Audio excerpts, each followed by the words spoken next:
சென்னை அடையாறில் செய்தியாளர்களிடம் பேசிய தினகரன் இரு அணிகளையும் இணைக்க பாடுபடுவேன் என்றார். எல்லோரும் ஒற்றுமையாக இருக்க வேண்டும் என்று கூறி நான் கட்சி இணைவதற்கு ஏதோ இடைஞ்சலாக இருப்பதாக சிலர் கூறியதை கூட மதித்து நான் ஒதுங்கி இருப்பதாக கூறினேன். 45 நாட்கள் ஆகிவிட்டது.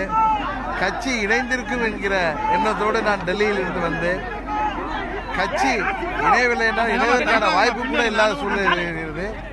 எனவே என்னை சந்தித்த நண்பர்கள், என்னிடம் தொடர்பு கொள்கின்ற நண்பர்கள், இயக்க தொண்டர்கள் மற்றும் தலைவர்களுடன் கலந்து பேசி இயக்கம் ஒற்றுமையாக இருக்க வேண்டும், இந்த ஆட்சி சிறந்த முறையிலே தமிழக மக்களுக்கு அம்மா அவர்களின் ஆட்சி தொடர்ந்து செயல்பட வேண்டும் என்பதற்காக நானும் ஒரு தொண்டன் என்கிற முறையிலே இந்த இயக்கம் ஒற்றுமையாக இருக்க வேண்டும் என்பதற்காக நிச்சயம் செயல்படுவேன்.